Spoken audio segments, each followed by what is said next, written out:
I'm choosing this article from Willamette Week on purpose because Willamette Week is, my understanding, fairly biased. And they're forced to admit straight up the Oregon State Police will now provide protection for free speech. They caved, man. Listen, wow. The demands from these leftists in Portland was to defund the Portland police by 50%. The response? Bring them more in. The state is sending in police. Dang. So it's not only are they not defunding Portland police, y'all getting more. Yeah, 60 plus nights. You know what the Democrats realized? What? Ted Wheeler the other day said, can we negotiate a ceasefire? Oh, yeah, that's right. We talked about it. Yeah, and I'm like, under what authority do you have to negotiate for Antifa? Mm-hmm. Like, ceasefire? Yeah, is ceasefire? War? Seriously? No. What he was actually saying is, we could crush these riots at any moment. We're now agreeing to do so. Let us know what you want. And I think the reason was Trump was looking good. Yep. And they didn't think it was going to happen. I think they pulled the police out initially. So early on, the Portland police were engaging and arresting rioters. On the 39th night, the Fed sent in extra DHS troops because there were already marshals there. Because of all the bad press about DHS, Portland police stopped. They issued a statement where they were like, we did not engage at all. That wasn't us. We had nothing to do with this. And then that meant Trump was the only one dealing with this. Eric Weinstein, he's the famous IDW guy, said, he tweeted he was hearing a lot from liberals that there were two big reasons they were jumping ship and potentially voting for Trump. And one was Biden's cognitive dissidence, cognitive decline. Decline. Well, there we go. There we go. I was trying to be nice-ish. So decline. Yeah. But the second was what he called the experiment in non-policing in places like Portland over the riots. Yeah. How the police were backing down. Then you look at Trump's approval rating; it started to go up a little bit, especially with Rasmussen. And then you see opposition to Black Lives Matter starting to go way, way up. And the Democrats knew the Black Lives Matter protests, the peaceful ones, were great for them. And that's true. It really does help Democrats. So now, with the police backing down and violent riots sweeping across for 60 days, Trump was the only one. Yep. It was only Trump. And guess what? Regular people don't riot, don't protest, and don't sympathize with these people. So all they see is cops being attacked and fighting. And they're like, I don't like this craziness. I just want it to stop. They should all be arrested. You know what's scary to me is that a lot of regular Americans don't care about civil liberties. If it came down to it and you were holding up a sign and marching through their neighborhood, they'd probably just want you arrested and kicked out immediately. Well, there's a small town in Colorado that basically happened. There was maybe 10 Black Lives Matter, protesters. And man, that the whole town came out, and there was like the sheriff came with horses. There was like 6 or 7 horse officers. Whoa. And like the whole town, you could just see them like, get out of our town. Like, here's your trash that you dropped. Like, take this with you and get out. And everyone's like, now that's a real sheriff right there. And it's like, whoa. And there was that in Ohio. I think it was North Colorado somewhere. In Ohio, like 70 Black Lives Matter protesters showed up to the small town, and like 700 counter protesters came out, and they were like, we will crush you. Get out. Yep. Regular Americans don't want to deal with this. No, they don't. They want to go to work. They want to come home. They want to talk to their kids, see what their kids are up to. How's school? Let's go play baseball or whatever. These people are isolated in these cities, and they really don't get it. So let's take a look at this article. Willamette Week says, Oregon Governor Kate Brown announced Wednesday morning that following discussions with Vice President Mike Pence, federal agents occupying the Marco Hatfield Federal Courthouse in Portland have agreed to a phased withdrawal. The withdrawal will begin Thursday, July 30th. Brown said the federal agents will also clean up the building's exterior, which is covered in graffiti. Wow. So maybe that's the one thing they got. We will agree to all of your demands so long as your guys clean up the graffiti on your own building. And they're like, okay, great, send in the police. They mentioned since early July, officers from federal agencies, including DHS, Customs and Border Protection, Specialized BORTAC Unit, have dispersed and injured protesters. Of course. Is that it? Protesters, huh? Who congregated around the 8-foot black fence that surrounds the courthouse. All right, I got to stop. I can't stand this. Listen, the fence wasn't always up. The fence was put up at some point in the past couple of weeks. So these riots have been going on for quite some time. Their presence in Oregon garnered national criticism when Oregon Public Broadcasting reported that federal agents were snatching protesters into unmarked rental vans. How dumb. Snatching. These federal officers have acted as an occupying force, refused accountability and brought violence and strife to our community, Brown said in a statement. We have an opportunity that we cannot afford to waste. The departure of federal forces represents the beginning of a process that will be as difficult as it is overdue. Oregon State Police will arrive at the building to provide protection for free speech and the security of the exterior of the courthouse with the Federal Protective Service. Well, I hope they're there for the security of the interior of the courthouse also. No, the feds are going to stay. Oh, inside? Yeah. Okay. You know, there's that joke about like aliens will come to Earth and they go up to the dog and say, take us to your leaders. Yeah. Because they assume we're serving them. Right. Because they're leading us. If the Oregon State Police, if the feds are there and the Oregon government goes to the feds and say, we'll deploy police to protect you, Oregon is providing a service to the feds. I'm sorry, the feds have clearly won this one. So here's actually what happened. In response to this, Acting Secretary Chad Wolf tweeted, the state of Oregon is finally agreeing to cooperate with our federal forces, exactly what we asked for since the nightly violence broke out 2 months ago. We're glad Oregon is now correcting their months-long error.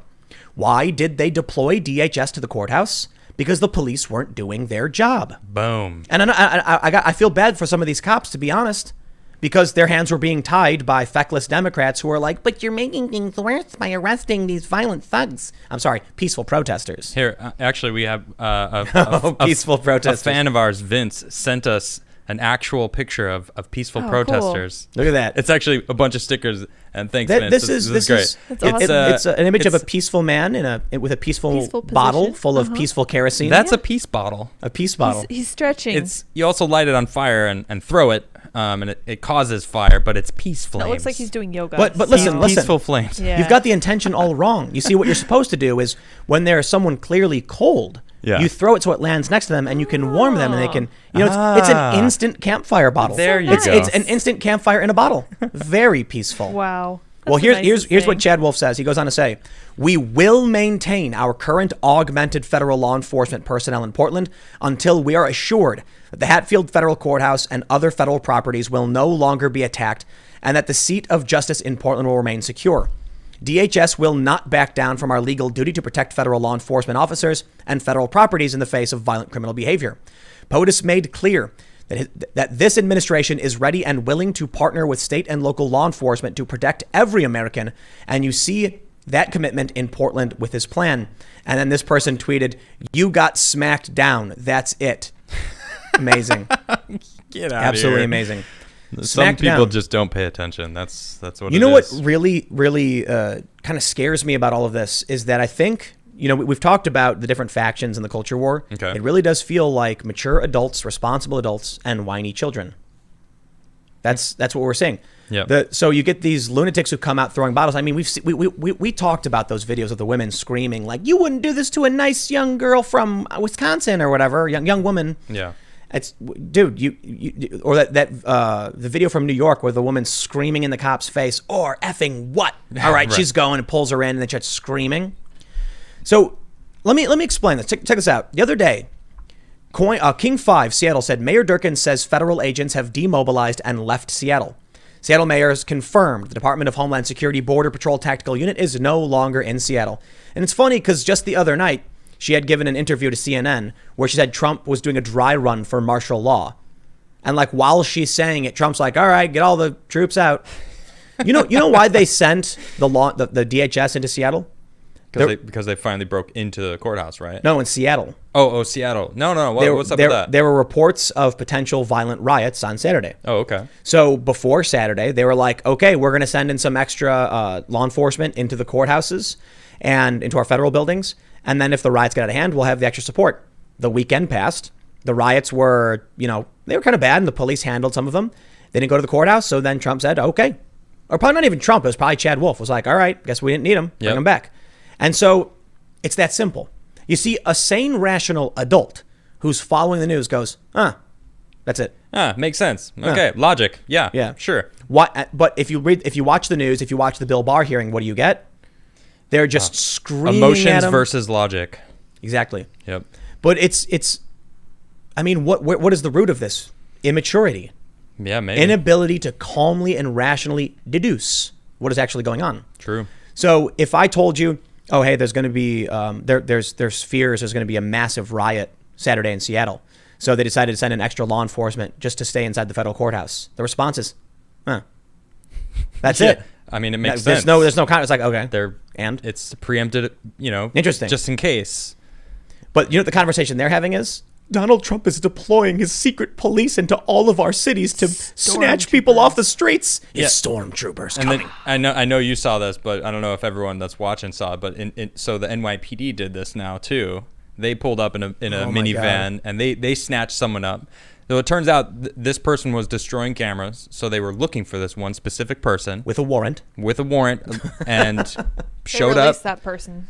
They already released They them? released Released them. them, yeah. So they snatched this person up, and all I can say was like, I wonder how long it's going to take for them to blame Trump. It's already got 10 million views. That video. Yep. Of course. In the video, a van pulls up to a march.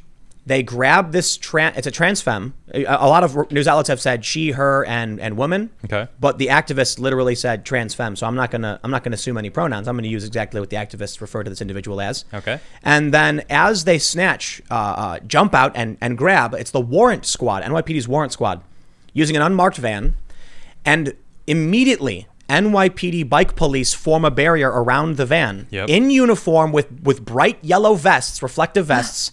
Standing there holding people back, and they're like, who's kidnapping our friend?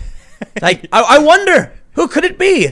I Man, wonder if that who are the big huge police written across those reflective vests It's not know. enough. were a clue into Dude, that. Bright if enough. if it wasn't enough in Portland to say these are police arresting you, then I don't know what to tell you. Now look, man, there's a good argument against the abuse and overuse of plain clothes and unmarked vehicles.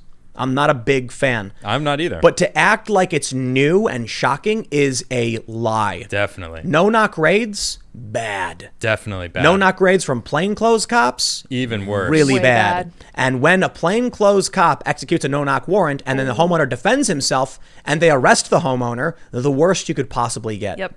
Absolutely agree. No way. And there's a bunch of stories like this. Yep. Where like the cops will just 3 a.m. kick your door in. You look down the stairs and there's a bunch of dudes in t-shirts and jeans and you're like, I'm being I'm robbed. being invaded. Right. Yeah, they're attacking my home.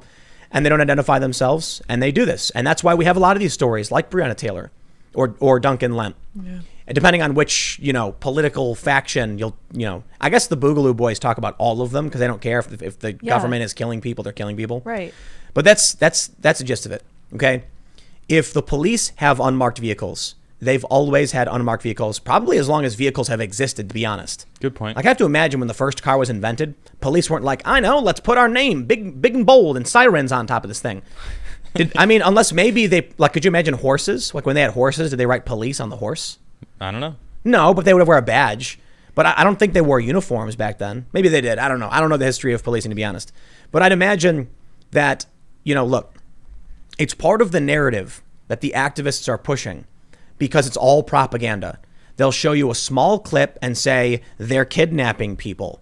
And then all of a sudden, every leftist pundit will just be like, I agree. And I'm like, where did common sense go?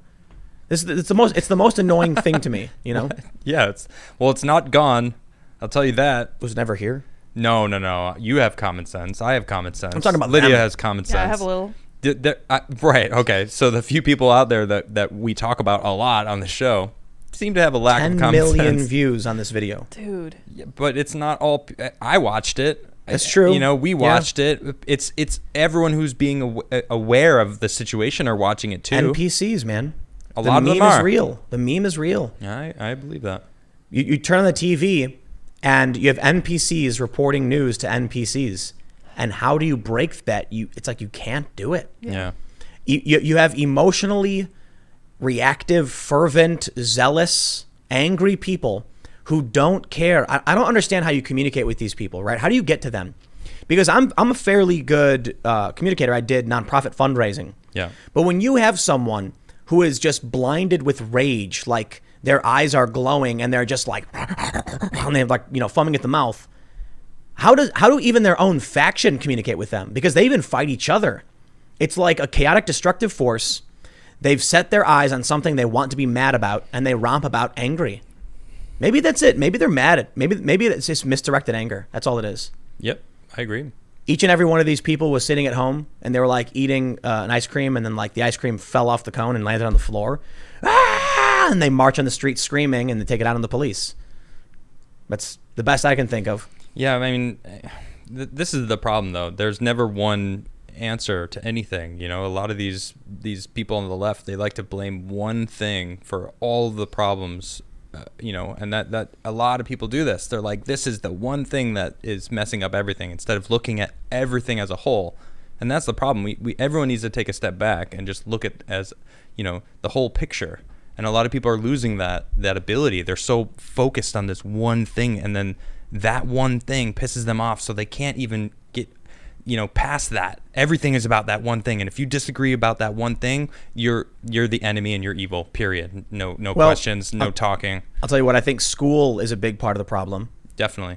Absolutely. So not to like, in my mind, I'm thinking of a bunch of things. I don't want to jump too far ahead, but I'm thinking one of the problems these people have is they're linear thinkers.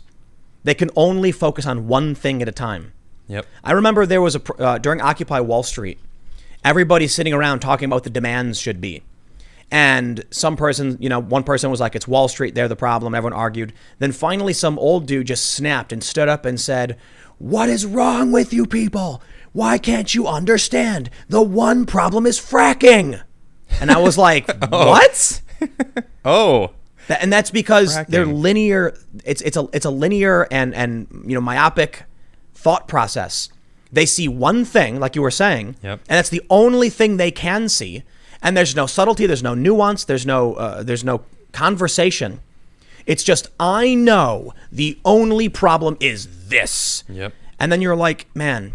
And then they go to the crusades against everyone for that one thing. And that's all they want to talk about. That's all that. It doesn't matter what other things you bring in, any other logical conversations that relate to it. No. That doesn't matter because this one thing. That's all that matters. And this is why I was talking about schools. It's like, I think in kindergarten, the most important thing we can teach kids, chess. Okay. Interesting. Make them. You played chess as a kid? I did. Me too. I was being taught chess before when I was like a mindless, non-English speaking baby. Little cretin. Nice. My mom and you know, her friends were showing me the chess pieces and explaining it while I was going. Nice. And so as long as I can remember. That makes a lot of sense, though. Yeah, and then the way your brain works. And then Magic the Gathering. So then when I was like 7, for those that aren't familiar with Magic, it's a strategy card game. We call it like what, chess and poker combined. Yeah. It's a turn-based strategy game, but it's got, instead of, how many pieces are in chess? I don't know. 11 or something? I don't know. Yeah, I have no idea. Like 13? 12. Magic 14. has 20,000 cards. It's become ridiculously complicated. It's the most complicated game. Way more than 20,000. Yeah, way more. So when I was younger, I started playing, you know, Magic and Pokemon and other, you know, card games. But it was all about strategy. So when you're looking at your opponent and you're playing these strategy games, you don't know the cards they're holding. And you have to try and calculate the likelihood of certain cards they might have to use against you. So your one problem in this battle against your opponent, there's no one problem. They're holding 7 cards, and you're like, any one of those 7 cards could be one of 7 I know they have that could end this game for me. Whereas you get these kids who grow up not doing any complex thought or critical thinking, and honestly snowplow parents clearing everything out in front of them. And then what happens? They grow up and they're sitting in their apartment and they're like, I'm unhappy. I don't know why. I'm just angry. And then along comes someone who goes, howdy, friend. I see that you're angry. How would you like an easy fix? I can just give you something to be angry about. Hey, that sounds great. How about this? Cause. And they're like, that's the one thing I'll choose to be angry about. All I can think is John Cleese. Exactly. Is that what you're thinking of? Yeah. So I don't know if you guys have seen the John Cleese, very famous. I think it was a Monty Python sketch. Yeah, I don't know where it's where from. he's like, if you're generally like, I don't know the whole line, but he's if you like, want to be angry at something, just join a cause. You can be on the far left, and then there's all these people that you get to blame for everything. the corporations, the government, you know. And of course, moderates. Yeah, and then he's like, and if you want to be on the extreme right, then you can talk about immigration, you can talk about, you know, Labor Party, and of course, moderates. It's funny, like they're always mad at moderates. Yeah. Yeah, but that it's amazing how that skit really does circle back to today perfectly. Oh yeah. It hits the nail on the head. But anyway, to the broader point, you know, I look at people who can't actually fathom that there are multiple layers to their problems. And so here's what you get. You get people who march in the street, who scream capitalism is the problem or white supremacy, and they can't actually define any of it properly. That's true. Then you'll see a bunch of people, Democratic politicians, who go, well, you can't reason with them, but you can make money off them. I'll tell them I agree. Capitalism is bad. Vote for me, and then I get paid. Thanks for checking out this clip from the Timcast IRL podcast. We do the show live Monday through Friday at 8 p.m. If you want to catch the full show, tune in to this channel, subscribe, hit the like button, or check us out on iTunes and Spotify, and we will soon have this podcast up for free on all podcast platforms. Thanks for hanging out, and we'll see you all in the next episode.